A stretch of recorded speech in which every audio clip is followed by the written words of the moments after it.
अस्सलाम वालेकुम स्टूडेंट्स, मैं हूं फरहान यूसुफ और आप तमाम स्टूडेंट्स को वेलकम करता हूं आज के लेक्चर में।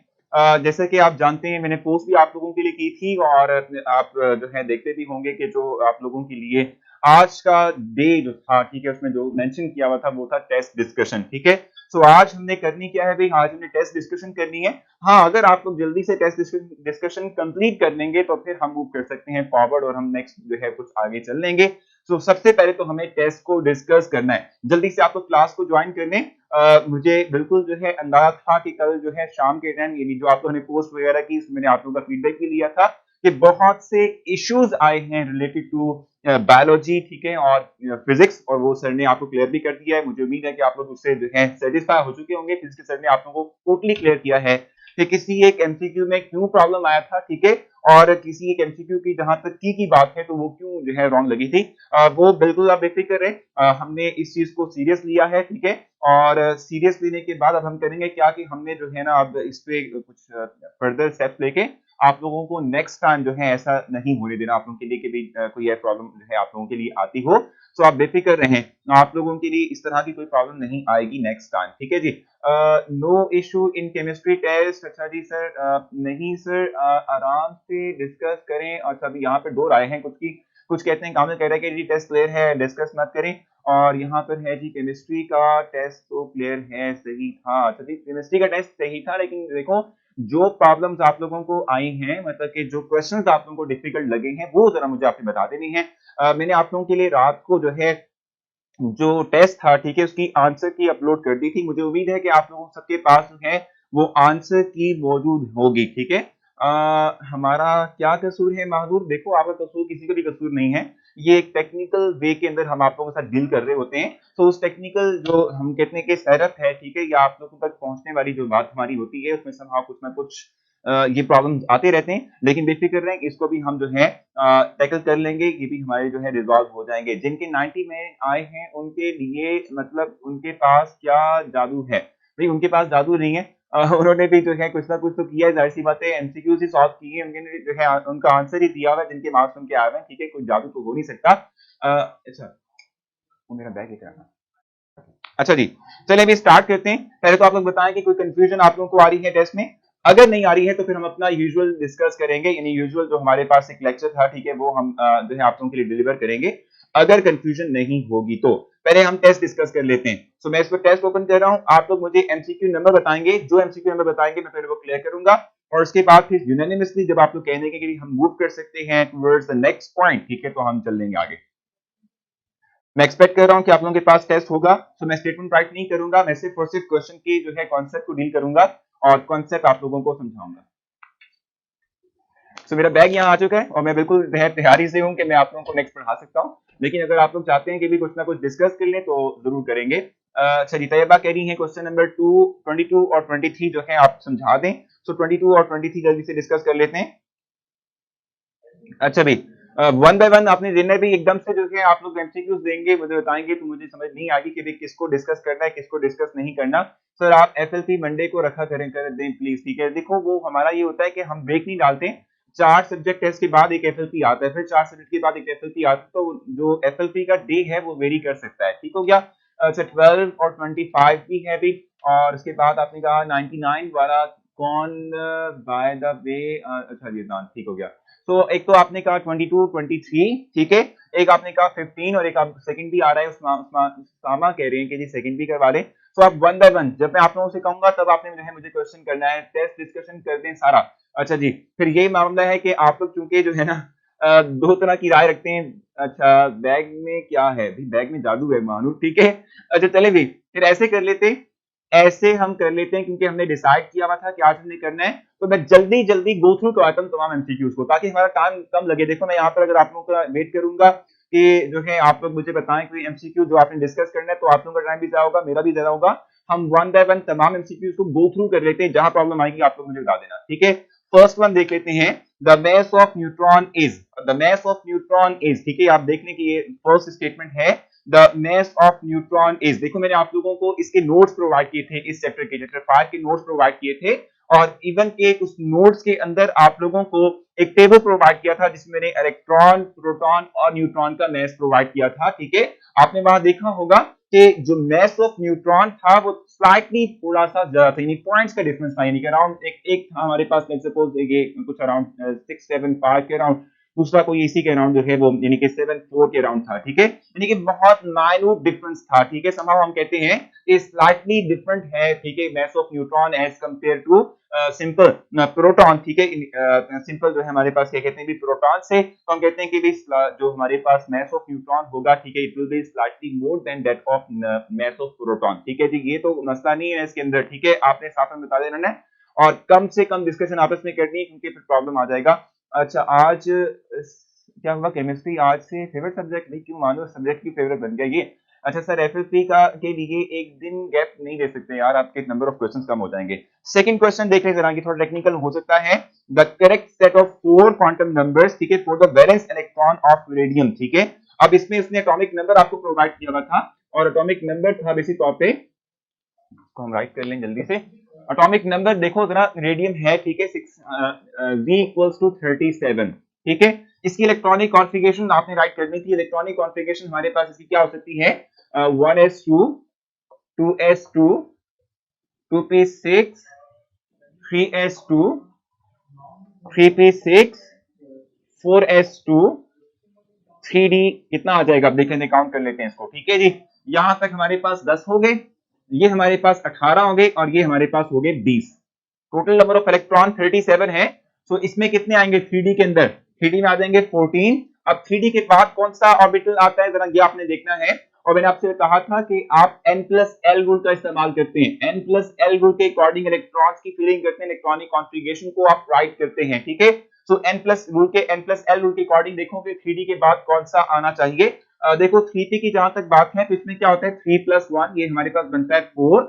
4s की जहां तक बात है तो 4+0 बनता है, ये बनता है हमारे पास 4, ठीक है। td की जहां तक बात है तो 3+2 ये हमें प्रोवाइड करेगा क्या, ये हमें प्रोवाइड करेगा 3+2 विल गिव अस 5, ठीक है। सो इट मींस के 3d के बाद क्या आना चाहिए, 3d के बाद हमारे पास क्या पॉसिबिलिटी हो सकती है, या तो ये है कि 5s की पॉसिबिलिटी होगी, आपको पता होना चाहिए, या तो 5s की पॉसिबिलिटी होगी, ठीक है, या फिर हमारे पास क्या हो सकता है 4p, ठीक है, 4p की पॉसिबिलिटी हो सकती है क्योंकि देखो 4s आया था, 3d है, ठीक है, इसके बाद हमारे पास या तो 5s आ सकता है या 4p आ सकता है, ठीक है। देखो इसमें भी हमारे पास जो इसका n+l वैल्यू है 5+0, ये हमारे पास आती है 5। यहां से भी आप देख सकते हैं कि इसकी जो n+l वैल्यू आती है वो 4+1 विल गिव अस 5, ठीक है। अब डिसाइड करना है कि भाई 5 ये भी है 5 ये भी है, किसको पहले फिल किया जाए। मैंने आपसे कहा था कि जिसके लिए n वैल्यू छोटी होगी पहले उसको फिल किया जाएगा। सो हम 4p को फिल करेंगे। सो 4p के अंदर नंबर ऑफ इलेक्ट्रॉन आ जाएंगे 6। कितने इलेक्ट्रॉन बच गए जरा देख लो, काउंट कर लो, 10, यहां तक आया था हमारे पास 20, 20 और 10 कितने होते हैं हमारे पास भाई, 20 और 10 कितने हो जाएंगे, 20 और 10 हो जाएंगे 30 और 4 34, तो 34 यहां हो चुके हैं। 37 एटॉमिक नंबर है तो इट मींस यहां पर 3 इलेक्ट्रॉन आएंगे। मुझे उम्मीद है कि ये आपको क्लैरिफाई होगा, यानी ये चीजें आपको समझ आ चुकी होंगी। अब देखो 3p के अंदर, यानी सॉरी 4p के अंदर आपके पास वेरियस इलेक्ट्रॉन आए हैं किसके, रेडियम के। सो अब यहां पर पॉसिबल ऑप्शंस देख लो, n इज इक्वल टू 5, ठीक है, l इज इक्वल टू 0, ठीक है जी, और उसके बाद हमारे पास क्या आ रहा है भाई, m is equal to 0 and s is equal to 1/2, ठीक है। और दूसरी तरफ हमारे पास क्या आ रहा है भाई, देख लो जरा, ये ऑप्शंस आपने जरा गौर से देखनी है। साथ साथ में मुझसे क्वेश्चन भी करते रहना ताकि मैं आपको क्लैरिफाई कर सकूं। सर मंडे को रख दें भाई, मंडे को रखना मुश्किल हो जाएगा। सर डी बे हो भाई, देखा देखा देखा भाई, कोई ना कोई तो जाग रहे हैं यहाँ पर। सो इट मींस कि आप जाग रहे हैं। सो इट मींस 5s आएगा और 5s में कितने इलेक्ट्रॉन आने चाहिए भाई, यहां तक 30 हुए, ये 36 हो गया, यहां पर कितने इलेक्ट्रॉन आएंगे, जस्ट 1 आएगा। तो अब यहां पर देख लो n इज इक्वल टू 5 है और m इज इक्वल टू 0 है, l इज इक्वल टू 0 है और s इक्वल्स टू +1/2 है। सो इट मींस के कौन सी ऑप्शन राइट बनती है, फर्स्ट ऑप्शन राइट बनती है, इसीलिए फर्स्ट ऑप्शन राइट लगाई हुई थी। तो इसलिए आप देख रहे हैं कि 5s चूंकि आउटर मोस्ट शेल है उसमें एक इलेक्ट्रॉन आता है, तो एक इलेक्ट्रॉन के आने से ये हमारे पास जो है वैल्यूज बनती हैं क्वांटम नंबर की। बहुत जबरदस्त भाई, ठीक हो गया उरीबा, बिल्कुल ठीक, जबरदस्त हो गया भाई सर, बिल्कुल बिल्कुल आप लोग जाग रहे हैं, बिल्कुल ठीक है, बिल्कुल ठीक है सर। 3D में 10 आते हैं, बिल्कुल ठीक है। गिव योरसेल्फ टफ, बिल्कुल ठीक है भाई, टफ टाइम, ये बिल्कुल ठीक कहा आपने। अच्छा बताएं यहाँ तक ठीक है आप लोगों के लिए। तो 5s1 क्योंकि आउटर मोस्ट शेल है रेडियम का जिसका एटॉमिक नंबर 37 होता है, तो उसके लिए n की वैल्यू आएगी 5, n की वैल्यू 0 है, l की वैल्यू 0 है, s की वैल्यू हाफ होती है, प्लस हाफ होगी। अब बताएंगे, ठीक है मेरा गलत था ये सर, मालूम, देखा ना, गलत कर दिया आपने। कोई यहाँ तक कंफ्यूजन तो नहीं है, समझ आ चुके हैं आप लोगों को इस एमसीक्यू के बारे में? कोई डिस्कशन करनी है जल्दी से बता दें, फिर हम जाएंगे टुवर्ड्स एमसीक्यू नंबर 4, नॉट 4 बल्कि 3 जाएंगे, 3 पे हम मूव करेंगे। यहाँ तक क्लियर है आप लोगों को? एमसीक्यू नंबर 3 देखेंगे, बताएं जल्दी से। सर सीरियस प्रॉब्लम है की हूँ शेयर, आप मैसेंजर ऑप्शन कर देखें। अच्छा, एमसीक्यू नंबर 3 देखेंगे अब हम। The electronic configuration of potassium, जिसका एटॉमिक नंबर 19 है। अब इसकी हमने बात करनी है, इलेक्ट्रॉनिक कॉन्फ़िगरेशन राइट करते हैं इसकी। 1s2 2s2 2p6 3s2। अब कितने इलेक्ट्रॉन हो चुके हैं यहां तक? फिर 10 हो चुके हैं यहां तक, ठीक है। और उसके बाद फिर आ गया ये 2s आ गया, ठीक है। और 2s के बाद सॉरी 3s आ गया, 3s के बाद क्या आता है? 3p। कितने इलेक्ट्रॉन रह गए? 10 यहां तक आपने काउंट कर लिए, 6 डाले यहां पर, 18 हो गए। अब उसके बाद 4s आएगा और 4s में जस्ट 1 इलेक्ट्रॉन आता है। तो देख लें कौन सी पॉसिबल ऑप्शन बनती है, कौन सी पॉसिबल ऑप्शन बनती है। इसमें जो सी ऑप्शन आपके पास है ये राइट ऑप्शन बनेगी। 1s2 2s2 2p6 3s2 3p6 4s1, ये इलेक्ट्रॉनिक कॉन्फ़िगरेशन है पोटेशियम की। और इसमें जो सी ऑप्शन आपके पास बनती थी ये राइट ऑप्शन थी। न्यूमेरिकल बेस्ड क्वेश्चन का सॉल्यूशन भी की फॉर्म के अंदर अपलोड करवा दिया करें। ये कह रहे हैं भाई, तायबा कह रही हैं, चले भी मैं आज उनसे कहूंगा कि ये लाजमी कर दें। भाई जल्दी से बताएं कि कंफ्यूजन है यहाँ तक, कोई मसला यहाँ तक है तो बताएं, क्लियर है तो जरूर मेंशन करें। ये सी ऑप्शन बनती है आप लोगों की एमसीक्यू नंबर 3 की। मैं 2 मिटाऊंगा और फिर मैं 4 की तरफ मूव करूंगा जी। एमसीक्यू नंबर 4 देख लेते हैं। Identify the correct order of decreasing energy. हमने correct order of decreasing energy जो है वो देखना है। मैंने आप लोगों को ये बताया था शायद पहले भी, ये थोड़ा सा मैंने आपको क्लैरिफाई किया था कि जब हम बात करते हैं किस चीज की, भाई एन की बात करते हैं, प्रिंसिपल क्वांटम नंबर की बात करते हैं, जैसे जैसे प्रिंसिपल क्वांटम नंबर इंक्रीज करता है वैसे वैसे जो ऑर्बिटल की एनर्जी होती है वो भी बढ़ती है, ठीक है। यानी हम कहते हैं कि एन हमारे पास जो है it will be the deciding factor, ठीक है। हम कह सकते हैं प्रिंसिपल क्वांटम नंबर जो है किसी भी ऑर्बिटल की या सबशेल की एनर्जी को डिसाइड करता है, उसके मतलब हमें इंफॉर्मेशन प्रोवाइड करेगा, ठीक हो गया। अब देखो हमारे पास कौन कौन से एटॉमिक ऑर्बिटल्स हैं। एक 1s है, एक 2s है, एक 3s है। इसमें हमारे पास n की वैल्यू हमारे पास 1 है, इसमें n की वैल्यू हमारे पास कितनी है? 2 है, इसके लिए n की वैल्यू हमारे पास है 3। तो हम जो ऑर्डर मेंशन करेंगे, आपसे कहा था कि इंक्रीज होता है जैसे जैसे आप n नंबर को, यानी कि आप जो है प्रिंसिपल क्वांटम नंबर को जैसे जैसे इंक्रीज करते हो वैसे वैसे एनर्जी ऑफ द ऑर्बिटल भी इंक्रीज करेगी, इंक्रीज है वो करती है। अब इसको अगर हम ऑर्डर फॉर्म में लिख लेते हैं तो हम लिखते हैं 3s की एनर्जी ग्रेटर होगी एज कंपेयर टू 2s, इसकी एनर्जी ग्रेटर होगी एज कंपेयर टू 1s, ठीक है। यानी हम कहते हैं कि n की बेस पर हम सबशेल्स जो हैं इनकी एनर्जी को क्या कह सकते हैं? ऑर्डर में मेंशन कर सकते हैं। तो यहां तक कोई कंफ्यूजन हो, इसका राइट ऑप्शन ए ही बनता था। मुझे उम्मीद है कि आप लोगों ने ए ही लगाया होगा, ठीक है। इस तरीके से यहां तक कुछ पूछना आप मुझसे साथ में क्वेश्चन करेंगे। उसके बाद फिर नेक्स्ट हमारे पास है the shape of S orbital is circular and their size. अब यहाँ पर ऑप्शन जो पॉसिबल थे वो आपने देखे थे। देखो मैं आपको बता दूं, जैसे ये इस वक्त हम इसकी बात कर रहे हैं, ये 1s है, ये 2s, ये 3s है।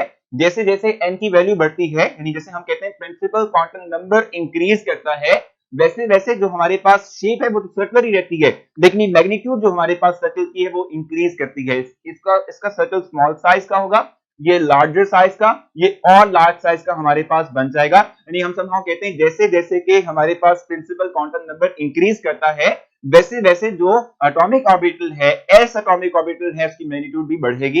ये सिर्फ एस के लिए नहीं है बल्कि पी और इस तरीके से हमारे पास जो डी है, ठीक है, ये भी कॉरेस्पॉन्डिंगली ऐसे ही इंक्रीज करते हैं। अच्छा, एक और चीज मैं आपको बता दूं, जैसे कि मैंने आपको बताया भी इसका ऑप्शन कौन सा बनता है, increase with increasing the principal quantum number. मैंने अभी आपको बताया कि जैसे जैसे आप नंबर क्वांटम नंबर को इंक्रीज करेंगे वैसे वैसे जो इनका साइज है, ठीक है, वो भी क्या करेगा? वो भी मैग्नीफाई होगा, वो भी इंक्रीज करेगा। सर प्लीज टेस्ट लेने से पहले आप खुद चेक कर लिया करें प्लीज, ठीक है। वैसे प्लाजा ले दी आपने, ठीक है, मैं खुद चेक कर लूंगा इसको रिमशा, जरूर मैं चेक करूंगा। और मैं जो है आइंदा से स्ट्रिक्टली इस चीज को देखूंगा कि कोई इशू तो नहीं आ रहा आप लोगों के आंसर की के हवाले से, ठीक है। कोई और क्वेश्चन आप लोगों का है तो बता दें जल्दी से, तो हम आगे चलेंगे। सर एमसीक्यू नंबर 19 महंगूर वहीं पर जाएंगे लेकिन आहिस्ता आहिस्ता, ठीक है। क्वेश्चन नंबर 5 मैंने डिस्कस कर लिया, इसका एक ऑप्शन था increase with increasing principal quantum number, ठीक है। अब हम जाएंगे टुवर्ड्स 6, जल्दी से मूव करते हैं। The D orbital which is bilobal, ठीक है, विद कॉलर रिप्रेजेंटेड एज, वो तो बिल्कुल आपको क्लियर होगा, Dz2 होता है कि Dz2 इस तरह से होता है और यहां पर इसे कॉलर बना होता है, ये Dz2, ठीक है। ये बेसिक टॉपिक हमारे पास क्या है कि Dz2 कहलाता है, ठीक है। और ये हमारे पास जो है सिंपल है कि इसका आंसर था, कोई इसमें कंफ्यूजन वाली बात नहीं है। 6 वाली बात कर रहा हूं मैं शकीरा, कि जिसमें आपने देखा था कि जो हमारे पास डी सबशेल है, नहीं जो हम बात करते हैं डी सबशेल, ठीक है, उसमें जो अंदर फर्दर उसके डीजेनरेट ऑर्बिटल्स होते हैं, उनकी ओरिएंटेशन और शेप जो है वो डिफरेंट होती है। मैं देखूंगा हम ना आपके मैसेंजर पे जो भी क्वेश्चन आया है मैं देख लूंगा उसको, मैं जरूर उसको आपको रिस्पांस दूंगा। सर आप बहुत अच्छा जी, बहुत शुक्रिया इरफान, बहुत बहुत थैंक यू सो मच। अच्छा, यहाँ तक क्लियर हो चुका है भाई आप लोगों को, गिमफल वाला क्लियर हो चुका है। अच्छा, उसके बाद हम चलेंगे टुवर्ड्स एमसीक्यू नंबर 7 और ये है the correct statement about D subshell, ठीक है। तो डी सबशेल के लिए हमें करेक्ट स्टेटमेंट देखनी पड़ेगी कि कौन सी करेक्ट स्टेटमेंट है। अब देखें तमाम पढ़ लेते हैं। फर्स्ट वन है, it is not present in first two principal energy levels, ठीक है, यानी कि पहले जो दो एनर्जी लेवल्स हैं, ठीक है, उनमें ये मौजूद नहीं होता। बिल्कुल ठीक है आपने, देखो मैं आपको बता दूं, जैसे कि जो है ऑर्डर जो हम मेंशन करते हैं इसमें हमारे पास 1s होता है, फिर 2s होता है, फिर 3s होता है, 2s के अंदर 2p भी आता है, 3s के अंदर 3p और फिर जाके 3d आता है। इट मींस जो पहले दो प्रिंसिपल क्वांटम नंबर हैं उसमें कहीं भी में d नजर नहीं आता, थर्ड में आता है। ये बात तो बिल्कुल ठीक है, ठीक है जी। सर बहुत से एमसीक्यू सॉल्यूशन हाफ शो होते हैं, उनका क्या करें भाई, कौन से एमसीक्यूज हाफ शो होते हैं, आपने उसका स्क्रीनशॉट लेके मुझे जरा सेंड करना है आपने, ठीक है जी। अब देखो दूसरा लिखा हुआ है, they are associated with transition elements, exactly देखो मैं आपको एसोसिएटेड विद ट्रांजिशन एलिमेंट्स, बिल्कुल आप जानते भी हैं इस बात को कि जो हमारे पास डी ब्लॉक एलिमेंट्स हैं, ठीक है, उनमें जो आखिरी इलेक्ट्रॉन है वो डी सबशेल के अंदर जाता है, इसलिए हम कहते हैं समहाउ कि जो डी हमारे पास है सबशेल, ठीक है, वो एसोसिएटेड होता है with the D block element. C बिल्कुल ठीक है, ठीक है। सी हमारे पास आ गया, they are 5 degenerate orbitals in D, there are, ठीक है, हम सिंपल कह सकते हैं, बिल्कुल ये ठीक बात है। और आपने ये बात देखी भी है कि ये dxy होता है, dyz होता है, dxz होता है, dx2y2 होता है और dz2, ठीक है। ये 5 हमारे पास डीजेनरेट ऑर्बिटल्स हैं, ठीक है, जिनको हम कहते हैं कि हमारे पास जो है होंगे, ठीक हो गया। अच्छा, इस तरीके से लास्ट वन ऑप्शन है, d orbitals can fill before p orbitals, ठीक है, in the same principal energy level, कभी भी नहीं हो सकता। देखो अगर आप देखते हो n+l के रूल के अकॉर्डिंगली आपने फिलिंग करनी है, सो इसमें 3p के अंदर हमारे पास क्या बनता है, 3+1, ये हमारे पास बनेगा 4, और इसकी जहां तक बात है तो ये 3+2 विल गिव अस 5, ठीक है। तो कभी भी आप d को पहले फिल नहीं कर सकते p से, क्योंकि इसका n+l वैल्यू बड़ी है एज कंपेयर टू दिस, इसकी एनर्जी ग्रेटर होगी एज कंपेयर टू दिस, तो डी ऑप्शन आपके पास राइट ऑप्शन बनती है। हम कहते हैं कि डी ऑप्शन इनकरेक्ट स्टेटमेंट है रिलेटेड टू डी सबशेल, ठीक हो गया जी। कोई क्वेश्चन आप लोगों का यहां तक हो डी सबशेल के लिए, जो लास्ट ऑप्शन है वो ठीक है। सर ये वाला टेस्ट आपने अपलोड कर दिया है रात में, बिल्कुल एग्जैक्टली इस वक्त मैंने कर दिया, रात को ही मैंने अपलोड कर दिया था। कौन सा क्वेश्चन सॉल्व कर रहे हैं, तो इस वक्त सना हम क्वेश्चन नंबर 7 सॉल्व कर रहे थे, और मैं सर तालिक आपको बता रहा था सर वर्कशीट 10 के कुछ एमसीक्यूज पूछने थे। चले भी इरफान आप इस तरह कीजिएगा कि आप मुझे वो टेक्स्ट कर दीजिएगा, ठीक है, मेरे मैसेंजर पे मैं आपको सॉल्व करके सेंड कर दूंगा वो, ठीक है। सर कौन सा क्वेश्चन सॉल्व कर रही है तो बता दिया मैंने आप लोगों को, तो क्लियर है आप लोगों को यहाँ तक। एमसीक्यू नंबर 8 है, the charge on electron is, ये तो बहुत ही सिंपल था, डायरेक्टली टॉप पे आपको ऑप्शन राइट प्रोवाइड की हुई थी, आपने उसको क्लिक करना था। 8 में तो बहुत सिंपल है ना भाई, देखो इलेक्ट्रॉन का चार्ज आपने देखना था, वो तो मैंने आप लोगों को जो है नोट्स में भी प्रोवाइड किया था।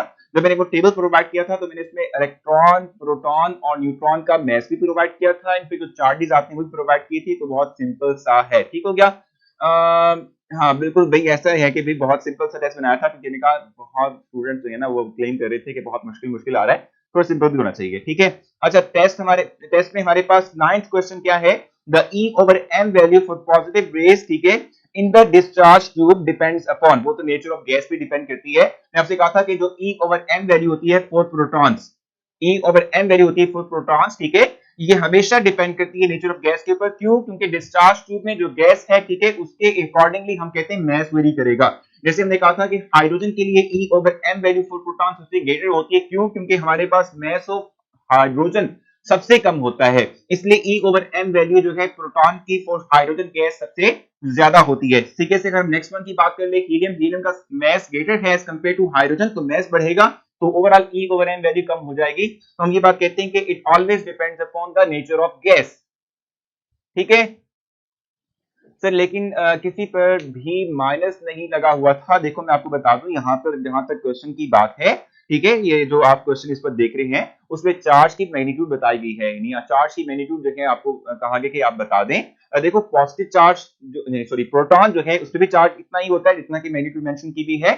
नेगेटिव यानी कि इलेक्ट्रॉन पे भी इतना ही चार्ज होता है, सिर्फ डिफरेंस करवाते हैं by the positive and negative sign, ठीक है, क्योंकि ऊपर स्टेटमेंट में मेंशन कर दिया गया कि इलेक्ट्रॉन की हम बात करें तो फिर हमें नेगेटिव और पॉजिटिव मेंशन करने की कतई जरूरत ही नहीं है, ठीक है, हमें सिर्फ मैग्नीट्यूड से कंसर्न होगा कि मैग्नीट्यूड कौन सी होती है फॉर इलेक्ट्रॉन। ठीक हो गया, क्लियर हो चुका है आप लोगों को।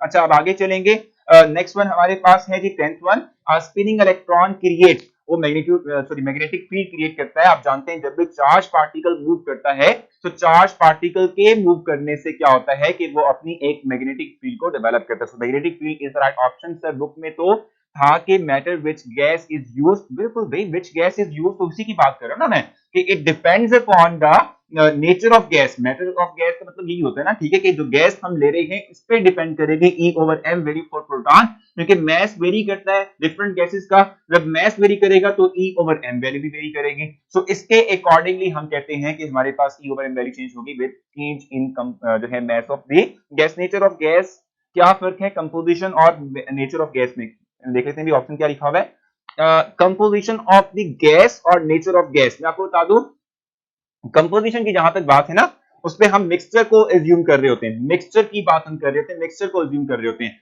और आपने देखा है कभी हम डिस्चार्ज ट्यूब के अंदर मिक्सचर ऑफ गैसेस को डालेंगे, यानी कि दो या दो से ज्यादा नंबर ऑफ गैसेस को इकट्ठा डाल दें for the production of proton, ऐसा नहीं होता ना, ठीक है, इसलिए हमारे पास बेस्ट ऑप्शन बनेगी नेचर ऑफ गैस। ठीक है, quantum number value for 5d orbital, ये तो बहुत ही सिंपल था, 5d की जहां तक हम बात करते हैं 5d, ठीक है, इसमें ये जो हमारे पास नंबर लिखा हुआ है ये रिप्रेजेंट करता है n को, सो n की वैल्यू हमारे पास 5 है और d के लिए l की वैल्यू हमारे पास क्या होती है 2, सो इसका राइट ऑप्शन हमारे पास क्या बनता है भाई, सी ऑप्शन इसका जो है राइट ऑप्शन बनता है।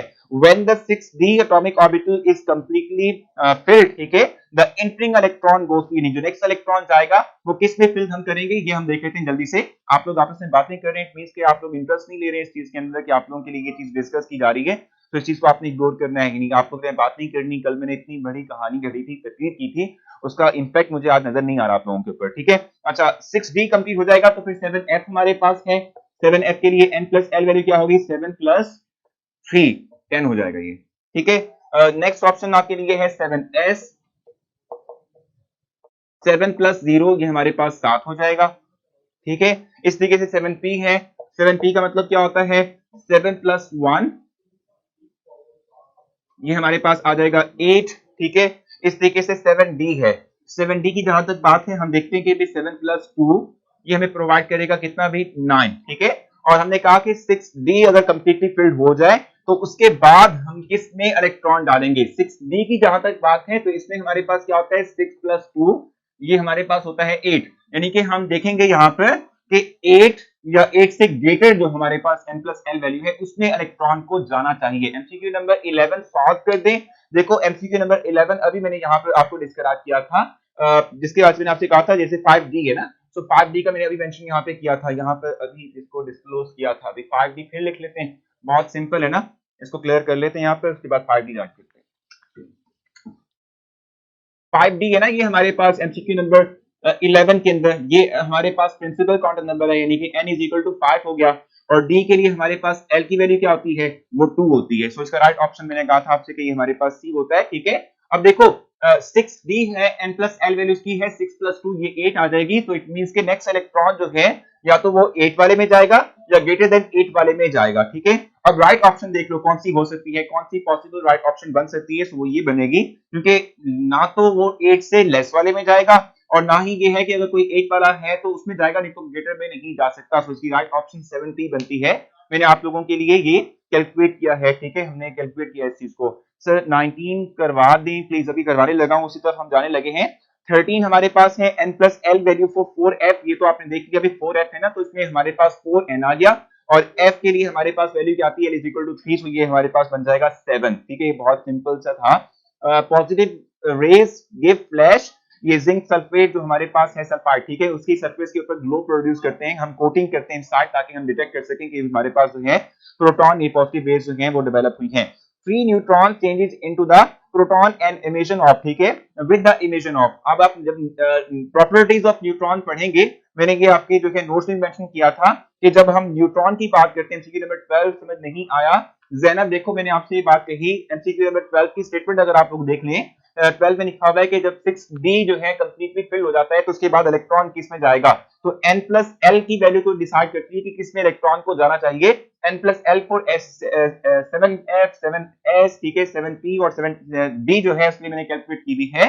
अब मैंने कहा था कि इलेक्ट्रॉन अगर यहाँ कंप्लीटली फिल हो चुके हैं तो हम कहते हैं कि उसके बाद इलेक्ट्रॉन कहां जाएगा, या तो वो 8 वाले में जाएगा या वो 8 से ग्रेटर वाले में जाएगा, ठीक है। एमसीक्यू नंबर 12 बात कर रहा हूं जैनब, ठीक है। मैं कह रहा हूं कि अगर ये कंप्लीटली फिल हो जाए तो उसके बाद जो इंटरिंग इलेक्ट्रॉन है या तो वो 8 वाले में जाएगा या फिर हम कहते हैं कि 8 से ग्रेटर जो वैल्यू होगी उसमें हमारे पास जाएगा, ठीक है। तो अब अगर देख लो ऑप्शंस में 7p हमारे पास एक ऑप्शन ऐसी है इसके लिए n प्लस एल वैल्यू 8 बनती है, सो इट मींस के जो नेक्स्ट आने वाला इलेक्ट्रॉन होगा वो इसी में ही जाएगा, क्योंकि हमने बात पढ़ी हुई है। देखो इन दोनों के लिए n plus L value equal है और इसके अंदर हम पहले इलेक्ट्रॉन क्यों फिल कर रहे हैं, क्योंकि इसके लिए n की वैल्यू छोटी थी इसलिए इसको पहले फिल किया गया। अब उसके बाद हम 7p को फिल करेंगे और जब 7p कंप्लीट हो जाएगा फिर हम जाएंगे टुवर्ड 7d और फिर जाएंगे 7f की तरफ। तो इट मींस 6d कंप्लीट होने के बाद 7p के अंदर इलेक्ट्रॉन मूव करेंगे। अब बताएं जल्दी से, कोई क्वेश्चन आप लोगों का रह गया है? और जहां तक 11 की बात है, तो 11 को मैं थर्ड टाइम रिपीट कर रहा हूं, उसमें 5d मेंशन उसने किया हुआ है कि 5d के लिए आप क्वांटम नंबर की वैल्यू डिसाइड करवा दें, तो उसमें हमारे पास ये 5 इंडिकेट करता है n इज इक्वल टू 5 को, और d के लिए l की वैल्यू हमारे पास हमेशा 2 ही रहती है।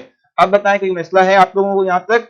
बाकी जहां तक बात है किस चीज की भी, क्वेश्चन नंबर 15 की, तो हम कहते हैं कि फ्री इलेक्ट्रॉन यानी फ्री न्यूट्रॉन जो है जब वो डिके करता है, ठीक है, तो वो प्रोटॉन में कन्वर्ट होता है विद द इमिशन ऑफ, तो उसमें न्यूट्रिनो भी होती है और इलेक्ट्रिनो भी उसके साथ साथ इमिट होता है। ये both A and B option है 15 की, यानी सी ऑप्शन हमारे पास राइट बनती है, ठीक है। और उसके बाद नेक्स्ट हमारे पास है the number of electron can be calculated in a shell. अब ये चीज आपने क्लियर करनी थी, मैंने आप लोगों को जो एक टेबल प्रोवाइड किया था उसमें आपको क्लियरली अंदाजा हो जाना चाहिए था कि what is the difference between shell, ठीक है, what is the difference between subshell and orbitals, आपको पता होना चाहिए। शेल इंडिकेट करता है KLMN को, ठीक है, सबशेल इंडिकेट करता है SPDF को, और ऑर्बिटल्स इंडिकेट करते हैं डीजेनेरेट ऑर्बिटल्स को, यानी PX PY PZ को रिप्रेजेंट करता है। तो अगर उसने शेल की बात की है तो शेल में हम इलेक्ट्रॉन कैसे निकालते हैं, शेल में हम इलेक्ट्रॉन के लिए कैलकुलेट करते हैं 2n⁻² के फार्मूला से। तो इसकी जो राइट ऑप्शन बनती है वो बी है, ठीक है। क्वेश्चन नंबर 16 की राइट ऑप्शन बी बनती है। शेल मींस KLMN, ठीक है, सबशेल मींस SPDF, ठीक है, और orbital means PX PY PZ या DXY DXZ DX2 Y2 and DZ2, ठीक है, ये हमारे पास आते हैं इन ऑर्बिटल्स, ठीक हो गया। तो इसके लिए 2n⁻² हमारे पास राइट ऑप्शन बनेगा, ठीक है।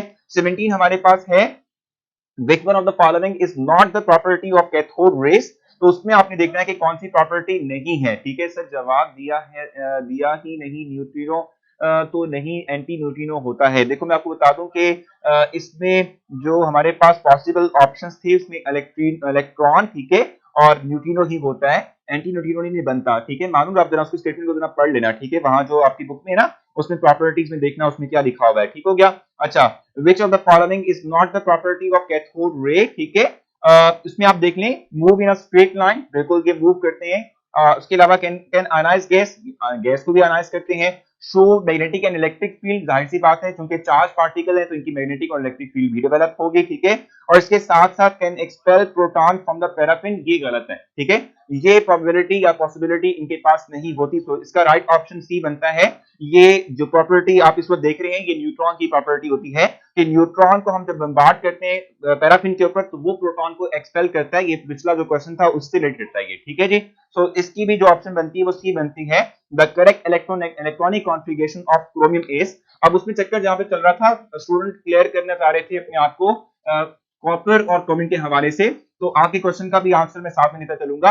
जैसे क्रोमियम की जहां तक बात है तो इसका एटॉमिक नंबर 24 होता है, 24, ठीक है, और 24 की जहां तक बात है तो इसकी इलेक्ट्रॉनिक कॉन्फ़िगरेशन क्या होगी, इलेक्ट्रॉनिक कॉन्फ़िगरेशन इसकी जो है उसमें हमारे पास आउटर मोस्ट जो सबशेल आता है वो 3d5 होता है, ठीक है, और 4s1 होता है, ठीक है। और ऐसा क्यों है, 4s में इलेक्ट्रॉन एक हमने क्यों डाला हुआ है, वो इसलिए डाला हुआ है, ठीक है, कि हाफली फील्ड जो हमारे पास सबशेल होते हैं वो एटम को एक्स्ट्रा स्टेबिलिटी प्रोवाइड करते हैं। तो स्टेबिलिटी देने के लिए हमने 3d5 और 4s1 किया था।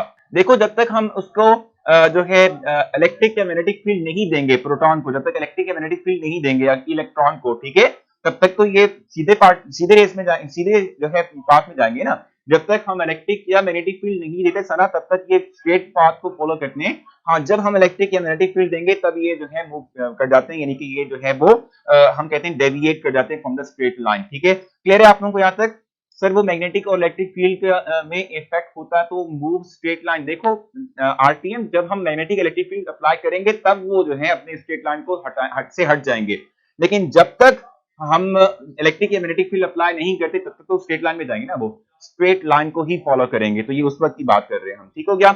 अच्छा, क्लियर हो चुका है आप लोगों को? इसकी राइट ऑप्शन बनती है 4s1 3d5। ठीक है, इस तरीके से हमारे पास था mass of alpha particle is, mass of alpha particle की हम बात करेंगे। अब उसमें यहाँ पर जो ऑप्शन प्रोवाइड की गई वो slightly more than 4 times than mass of 1 proton. ठीक है, आप ये देख लीजिएगा, अल्फा पार्टिकल का मतलब आप जानते ही हैं, अल्फा पार्टिकल मतलब होता है हीलियम। ठीक है, जिसका एटॉमिक नंबर 2 होता है, एटॉमिक मास क्या होता है 4। इट मींस कि इसके पास 4 प्रोटॉन होते हैं। तो यहाँ पर वो बिल्कुल ठीक कह रहा है यहाँ पर, ठीक है, कि स्लाइटली मोर देन, ठीक है, 4 times than mass of proton. ठीक है, 1 प्रोटॉन, बिल्कुल, क्योंकि इसके पास प्रोटॉन 4 हैं तो इसका मास 4 टाइम्स ग्रेटर ही होगा as compare to simple 1 proton. ठीक है जी, तो ये तो क्लियर हो चुका है। ठीक है, इट्स टू बेसिक, बिल्कुल सही कह रही हैं आप। अच्छा, टोटल नंबर ऑफ, ये 19 मैंने डिस्कस कर लिया है जो इस वक्त कही थी ना मानूर, तो देख लो भाई, एक प्रोटॉन की जहां तक बात करते हैं उसको कंपेयर करते हो विद अल्फा पार्टिकल। तो अल्फा पार्टिकल क्या होते हैं? हीलियम्स होते हैं, हीलियम के न्यूक्लियाई होते हैं, और इसमें 4 प्रोटॉन है, so it is 4 times heavier as compare to single proton. ठीक हो गया, क्लियर हो चुका है मानूर आप लोगों को? 3d4s यहाँ पे क्वेश्चन है, 3d4s पहले कैसे आया? देखो मैं आपको बता दूं कि भाई 3d4s पहले कैसे आया, मतलब वो देखो यहाँ पे कंप्लीट होगा ना, आर्गॉन लिखना था यहाँ पे बानिया, यहाँ आर्गॉन लिखना है। मैंने चूंकि जस्ट इलेक्ट्रॉनिक कॉन्फ़िगरेशन की बात करी, वो भी लास्ट वन की, तो जस्ट उसकी मैं बात कर रहा हूँ। तो 4s1 और 3d हमारे पास 5 होगा, यानी कि ये भी हाफली फिल्ड होगा, ये भी हाफली फिल्ड होगा। ठीक है जी, कोई और क्वेश्चन आप लोगों का है? इसका डी क्यों नहीं बनता? रिमशा, किस क्वेश्चन की आप बात करें ताकि मैं क्लियर कर सकूं?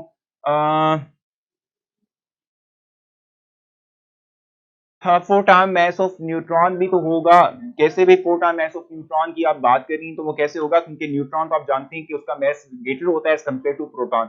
सो वो आप कंपेयर एग्जैक्टली नहीं कर सकते ना, वो 4 टाइम्स से ज्यादा ग्रेटर हो जाएगा। ठीक है, इसलिए वो हम ऑप्ट नहीं कर सकते अपने राइट ऑप्शन, क्योंकि न्यूट्रॉन हमेशा जो है हम कहते हैं मास ज्यादा करता है। सर नहीं, 2 प्रोटॉन और एंड 2 न्यूट्रॉन होंगे। तो देखो यही जरफशान मैं बात कर रहा हूँ, ये नहीं, इसके पास हमारे पास टोटल जो है वो 4 इसका एटॉमिक मास है। अगर हम कहते हैं भी इसके पास 2 प्रोटॉन है और 2 न्यूट्रॉन है, ठीक है, तो इसमें डिफरेंस कितना होता है? न्यूट्रॉन में आपको बताया भी था एस्टिमेटेड फॉर्म के अंदर थोड़ा स्लाइटली डिफरेंट होता है, इसका मास स्लाइटली ग्रेटर होता है एज कंपेयर टू प्रोटॉन, लेकिन ओवरऑल मास की जहां तक बात की जाए तो ये तो 4 टाइम्स ही होगा ना as compare to single proton. ये हम बात कर रहे हैं, समझ आइए आप लोगों को इस बात की? जरा बाकी ऑप्शन भी देख लो। 4 टाइम्स मास ऑफ न्यूट्रॉन हम सिंगल न्यूट्रॉन के साथ कंपेयर इसलिए नहीं कर सकते क्योंकि न्यूट्रॉन का मास ग्रेटर होता है एज कंपेयर टू प्रोटॉन। ठीक है, वो फिर ज्यादा डिफरेंस क्रिएट हो जाएगा। ठीक है, 4% से ज्यादा, 4 टाइम्स से ज्यादा जो है हमारे पास टाइम जो है वो वेरी करेगा। हम सिंपल क्या करते हैं कि ये 2 थे, 2 ये है, तो 4 टोटल हो गए, तो ये 4 टाइम्स ही होगा as compare to single proton, इसलिए हम न्यूट्रॉन से कंपेयर करते नहीं है। क्लियर हो चुका है आप लोगों को? Slightly less than 4 times as that of neutron, तो भी हो सकता है। देखो स्लाइटली लेस देन हो नहीं सकता ना, यहाँ न्यूट्रॉन भी तो है इसके अंदर, आप कैसे स्लाइटली लेस कर सकते हो? अगर यहाँ पर चारों की चारों प्रोटॉन होते ना, फिर मैं जरूर कह देता आपको कि it is slightly less then that of neutron, लेकिन ये आप देखें ना कि हम एक न्यूट्रॉन की फिर बात करेंगे वहां पर, एक न्यूट्रॉन की बात करते हैं तो ये तो ग्रेटर ही होगा उससे ना, तो स्लाइटली लेस हो ही नहीं सकता ना वो। रिमशा खुद देखो, अगर आप कंपेयर कर रहे हो इसको विद 1 सिंगल न्यूट्रॉन तो ये ग्रेटर ही होगा as compare to single neutron. समझ आ गई आप लोगों को? क्लियर हुआ है? नहीं नहीं सर, हीलियम में 2 प्रोटॉन 2 न्यूट्रॉन होते हैं, आप भूल रहे हैं। नहीं भाई, मैंने वही चीज लिखी है। देखो हीलियम के अंदर 2 प्रोटॉन है 2 न्यूट्रॉन है, मैं इनको एज अ होल बात कर रहा हूँ। ठीक है, एज अ होल मैं इनकी बात कर रहा हूँ कि ये 4 है मैग्नीट्यूड के साथ, तो it always 4 times greater as compare to single proton. और न्यूट्रॉन की जहां तक बात है तो पूरी स्टेटमेंट जरा पढ़ लेना, उसमें लिखा हुआ है 4 times the mass of 1 neutron. ठीक है, तो न्यूट्रॉन आप जो है कंपेयर कर नहीं सकते क्योंकि न्यूट्रॉन का मास हमेशा ग्रेटर होता है एज कंपेयर टू प्रोटॉन। ठीक है, अब बताओ कोई कंफ्यूजन है तो? बताएं जल्दी से, शाबाश। डी भी तो हो सकता है, डी भी हो सकता है। डी क्या है हमारे पास? Both A and C. Both A and C की जहां तक बात है तो ये लिखा हुआ है, लास्ट टी वाला लिखा हुआ है, less slightly less than 4 times the mass of one neutron. भाई ये 4 मैग्नीट्यूड में है, उसको आप कंपेयर कर रहे हो विद न्यूट्रॉन, तो क्या ये लेस हो सकता है? ये लेस हो सकता है? अब देखो यहाँ पर खड़े वो 4 बंदे और मैं उनसे कहूं कि इनका मास मुझसे लेस है, ये मुमकिन हो सकता है? कभी मुमकिन नहीं हो सकता। भाई ये 4 हैं और ये 1 मैग्नीट्यूड में है, तो इनका मास लेस कैसे हो सकता है? तो सी का ऑप्शन कैसे ऑप्ट कर सकते हो आप लोग? ये तो क्लियर कर रहा था। समझ आइए आप लोगों को? अगर समझ आइए तो हम नेक्स्ट पे जाएंगे। सेकंड ऑप्शन है ना भाई, इसका सेकंड ऑप्शन नहीं है, 19 का फर्स्ट ऑप्शन है। 19 की हम इस वक्त बात कर रहे हैं, बिल्कुल सना, 19 की हम इस वक्त बात कर रहे हैं। हम कह रहे हैं अल्फा पार्टिकल जो है ये क्या होता है? हीलियम होता है, इसके एटॉमिक मास 4 होता है। 2 प्रोटॉन 2 न्यूट्रॉन हमारे पास होते हैं, ठीक है। तो हम कहते हैं कि टोटल हमारे पास 4 बनेगा। इसको हम कंपेयर करते हैं विद प्रोटॉन, तो प्रोटॉन से ये 4 टाइम हो सकता है। सिंगल न्यूट्रॉन से हम कंपेयर नहीं कर सकते क्योंकि न्यूट्रॉन का मास प्रोटॉन से ग्रेटर होता है, तो वो हम एग्जैक्टली नहीं कह सकते कि 4 टाइम होगा उससे, ठीक है। और स्लाइटली लेस वाला तो हम कर ही नहीं सकते क्योंकि ये ज्यादा है वो कम है, तो कैसे हो सकता है? हाँ भी, कोई मसला हल हुआ आप लोगों का या नहीं हुआ है? बिल्कुल अजीब नहीं है, थोड़ा टेक्निकल है, समझने में डिफिकल्टी होगी। जो चीज हमें समझने में डिफिकल्टी होती है ना, जो टेक्निकल होता है उसको हम अजीब जानते हैं या कहते हैं कि इसकी आंसर की गलत है, ठीक है। 4 टाइम्स लिखा है, लिखा हुआ है 4 टाइम्स लिखा है न्यूट्रॉन इन सी ऑप्शन। ये देखो सी ऑप्शन में क्या लिखा हुआ है? 4 times the mass of one neutron. 4 times the mass of one neutron हम क्यों ऑप्ट नहीं कर सकते? बिल्कुल वो इसलिए ऑप्ट नहीं कर सकते क्योंकि न्यूट्रॉन का मास प्रोटॉन से ग्रेटर होता है, और जो यहाँ हमारे पास पार्टिकल्स हैं इसमें 2 प्रोटॉन और 2 न्यूट्रॉन है, तो इनका मास उसके साथ कैसे कंपेयर हम कर सकते हैं? क्योंकि न्यूट्रॉन का मास ग्रेटर होता है एज कंपेयर टू प्रोटॉन, इसीलिए कह रहा हूं। अगर यहाँ चारों के चारों न्यूट्रॉन होते ना, फिर मैं एक न्यूट्रॉन से इसका मास कंपेयर कर सकता था, लेकिन चूंकि यहाँ 4 न्यूट्रॉन नहीं है, 2 न्यूट्रॉन है, 2 प्रोटॉन है, तो मैं कैसे कंपेयर कर लूं विद न्यूट्रॉन मास? जल्दी से बताएं, कोई और क्वेश्चन आप लोगों का? भाई क्लियर करो जल्दी से, भाई बताओ यहाँ पर कोई मसला है आप लोगों को? क्योंकि देखो मैंने आपको बताया कि अगर यहाँ चारों न्यूट्रॉन होते फिर तो मैं कह देता कि it is 4 times the mass of neutron. यहाँ 2 न्यूट्रॉन 2 प्रोटॉन है, तो कैसे कंपेयर कर सकते हो विद न्यूट्रॉन? क्योंकि न्यूट्रॉन का मास तो स्लाइटली ग्रेटर होता है एज कंपेयर टू प्रोटॉन। अब बताओ जल्दी से जरफशान। तो सर ये हाँ तो बोल रहे हैं स्लाइटली ग्रेटर देन प्रोटॉन। बिल्कुल स्लाइटली ग्रेटर देन प्रोटॉन है, सी ऑप्शन नहीं ले सकते क्योंकि वो सिंगल एक न्यूट्रॉन है, यहाँ न्यूट्रॉन के साथ प्रोटॉन भी है। जरफशान क्लियर हो चुका है आप लोगों को?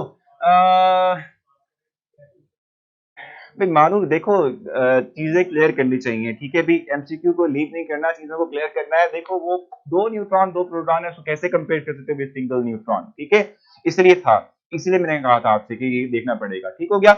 अच्छा उसके बाद फिर हमारे पास आता है क्वेश्चन नंबर 20, और 20 में लिखा हुआ है टोटल नंबर ऑफ न्यूट्रॉन्स इन। अब देखो गैलियम की वो बात कर रहे हैं, और गैलियम का एटॉमिक नंबर मेंशन उसने किया हुआ है 31, और एटॉमिक मास उसने मेंशन किया हुआ है 68। जब भी आपको न्यूट्रॉन की कैलकुलेशन करनी हो तो आप करते क्या है? Neutron equals to atomic mass minus atomic number, तो ये 37, ये तो बहुत सिंपल था, ठीक हो गया। अच्छा उसके बाद फिर था जी the ionic species having more electron than neutron is, ठीक है। More electron than neutron is का मतलब सिंपली तौर पे क्या होता है? Sir continue, we are super duper clear. अच्छा जी ठीक है, देखो ऑक्सीजन की बात कर लेते हैं, सिंपल ऑक्सीजन की बात कर लेते हैं। इसका एटॉमिक नंबर 8 है, एटॉमिक मास 16 है, इसके पास 8 प्रोटॉन होते हैं, 8 न्यूट्रॉन होते हैं इसके पास, ठीक है, और 8 ही इलेक्ट्रॉन होते हैं।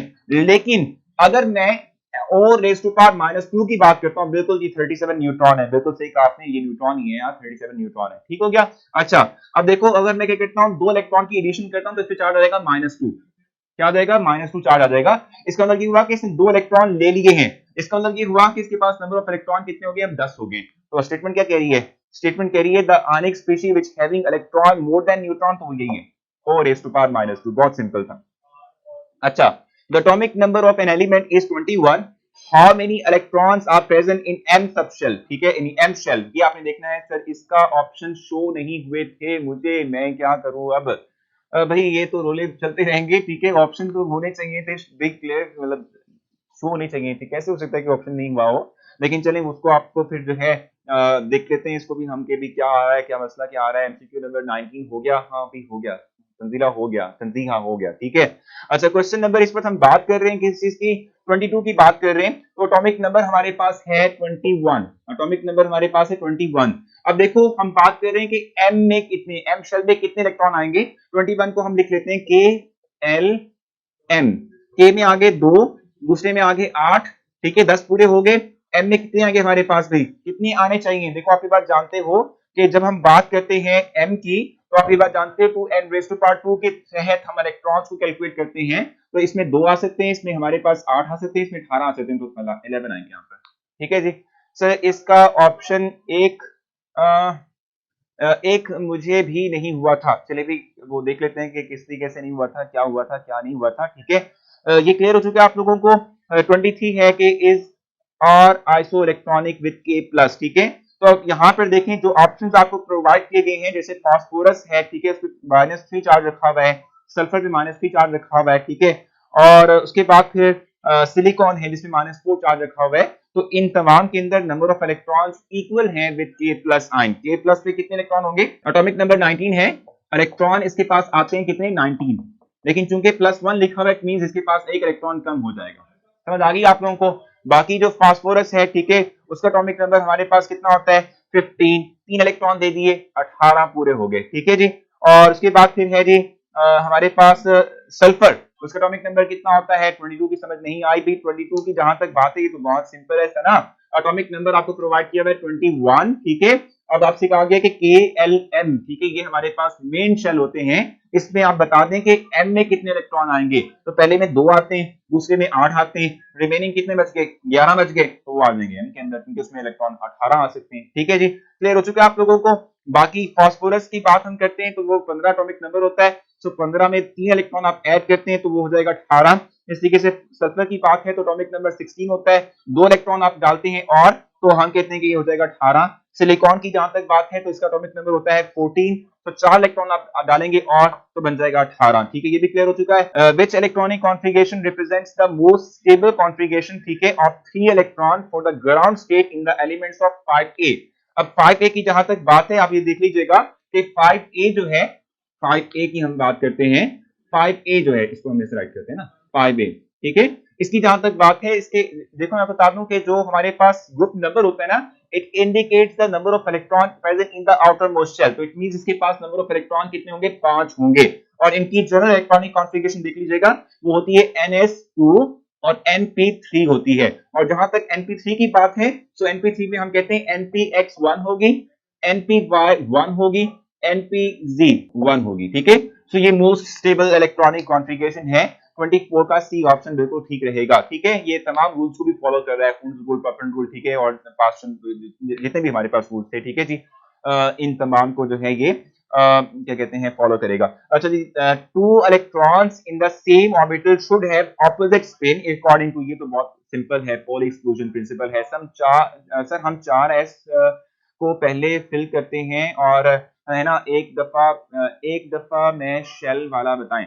देखो रिमशा, आपने n+l रूल के अकॉर्डिंग फिलिंग करनी होती है। ठीक है हम पहले 4s को फिल करते हैं, फिर 3d की तरफ मूव करते हैं। 4s के लिए हमारे पास 4 + 0 ये 4 आती है वैल्यू।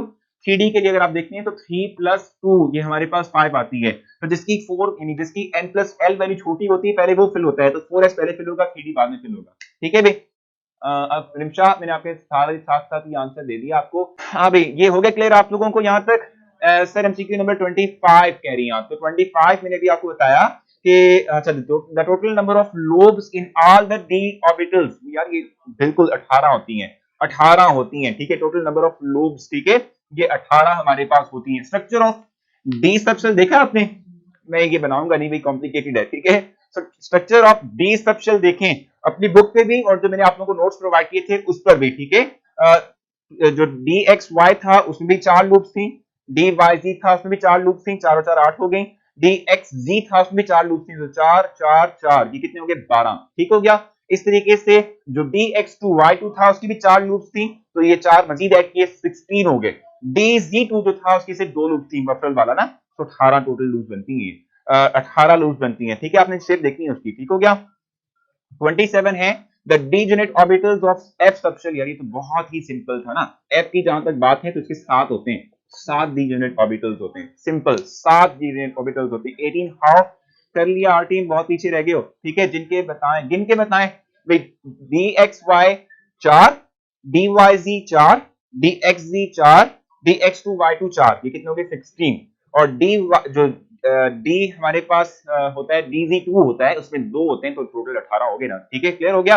देखो एक सबशेल की मैं बात कर रहा हूँ यार, ये देखो मानो सिर्फ एक बना देता हूँ और उसके बाद फिर आप जो है ना उसको बुक से कंसल्ट करना। ये हमारे पास let's suppose D x Y है, कितनी रूल्स है 1 2 3 4 गिनूं और मजीद और भी जो है आप देखेंगे तो सारे के सारे में आ जाएगा, आपको क्लियर हो जाएगा, ठीक है। मानो देखना आपने, ये सिर्फ डी एक्स वाई की बात की थी, बाकी भी ऐसे ही होते हैं, ठीक है जी। अच्छा उसके बाद नेक्स्ट हमारे पास क्या है भाई, which one of the following quantum number describe the energy, वो बताया आपने, आपको प्रिंसिपल क्वांटम नंबर आपको डिस्क्राइब करके देता है। The charge on electron is was determined by वो मिलिकन ऑल्ड्रॉफ मेथड से मिलिकन ने किया था, ठीक है। और उसके बाद फिर हमारे पास क्या है भाई, cathode ray can derive small pedal, ठीक है, वो इसलिए होता है कि वो मोमेंटम कैरी कर रहे होते हैं। अब बताएं जी कोई मसला है तो। हाँ जी मसला सर जी कमेंट लेट पढ़ते हैं जी, मैं कमेंट लेट नहीं पढ़ता, मुझे डिस्प्ले लेट होते हैं भाई, जाहिर सी बात है, इतना डिस्टेंस है आप लोगों का मेरे तक, तो पहुंचते पहुंचते कुछ ना कुछ टाइम लग जाएगा, कम से कम जो है 1-2 सेकंड का तो फर्क पड़ जाता है। कमेंट बिल्कुल लेट नहीं पड़ता, बिल्कुल फिक्स पढ़ता हूँ टाइम पे एक्यूरेटली, जब भी आप लोगों के यहाँ डिस्प्ले होते हैं। सो सेटिस्फाई आप लोग कल के टेस्ट के हवाले से, मैंने बहुत आसान इसलिए रखा हुआ था, मतलब बहुत आसानी थोड़ा बहुत आसान इसलिए रखा हुआ था क्योंकि परसों के टेस्ट का जो है आप लोगों को काफी बर्डन था, मैंने कहा पहले वो आप लोग बना देख लें, ठीक है। तो जिन लोगों को जो है अभी तक वो की नहीं मिली है, वो जाएंगे मेरी डिराइव पर, वहां जाके क्लिक करेंगे और क्लिक करने के बाद आपको जो है एमडी के टेस्ट का जो है वो फोल्डर मिलेगा, उसे क्लिक करेंगे तो जो मैंने कल आप लोगों को जो है दी थी एक जो मैंने एक फाइल अपलोड की आप लोगों के लिए, वो आप लोग जो है डाउनलोड कर लें और डाउनलोड करने के बाद अच्छे से इसको जो है पढ़ें। हाँ बिल्कुल ठीक है, तो आप अच्छे से पढ़ें उसको, कोई मसला हो तो बताइएगा। और बाकी इंशाल्लाह मैं इंडोर्स करूंगा, हर तरह की जो भी प्रॉब्लम्स आ रही हैं उसको हम ठीक करेंगे, ठीक है। आप हम दोनों का साथ कोलैबोरेटली तो भी चलेगा तो बहुत अच्छा रहेगा। सर मैंने तो ज्यादा दूर क्या भाई क्या कह रही है मानूर, ठीक है, दूर दूर मैं तो बहुत ज्यादा दूर हूँ, मानूर बहुत दूर हो, कोई बात नहीं, देखो आ तो रही है ना, हमारे तक पहुंच रही हो। Sir but sir MCQ number 19 repeat कर दें भी, यहाँ पे मोहम्मद ने कर दी है बात के भी 19 को रिपीट कर दें, तो फिर से चलना पड़ेगा, थोड़ा सा रिपीट करूंगा। अच्छा 19 था द अल्फा पार्टिकल, सर ये तो हमने इतना दफा डिस्कस कर लिया, चलें। अल्फा पार्टिकल की जहां तक बात है वो हीलियम के न्यूक्लियाई होते हैं, एटॉमिक नंबर 4 है, न्यूट्रॉन इसके पास 2 होते हैं, प्रोटॉन इसके पास 2 होते हैं, ठीक है। अब इसको हमने कंपेयर करना है, मैंने आपसे कहा था कि मैं न्यूट्रॉन से कंपेयर कर नहीं सकता क्योंकि न्यूट्रॉन का मास ग्रेटर होता है as compare to simple proton, ठीक है। तो यहाँ पर क्योंकि 2 प्रोटॉन 2 न्यूट्रॉन है तो मैं इसका कंपेयर करूंगा विद प्रोटॉन के साथ, तो हम कहते हैं it is 4 times the mass of proton की, मैंने कहा था आपसे, तो ना करिए हमारे क्वेश्चंस पहले सॉल्व हो जाते हैं और बाद में आप पढ़ते हैं। चलिए जी आप लोगों को ब्रेक देते हैं और अपना बहुत सारा ख्याल रखें। इंशाल्लाह आपसे जो है कल मुलाकात होती है, कल मिलेंगे हम, चैप्टर नंबर 7 पढ़ रहे थे, वहीं से आगे मूव करेंगे। कल हमने डिस्कस करना है डिफरेंट जो हमारे पास मेथड्स हैं जिसके थ्रू हम एंथैल्पी कैलकुलेट करते हैं, यानी कि बॉम्ब कैलरीमीटर, ग्लास कैलरीमीटर और हेसिस लॉ को एक्सप्लेन करेंगे with latest energy as well. तो कल मिलते हैं इंशाल्लाह, अपना ख्याल रखिएगा, अल्लाह हाफिज।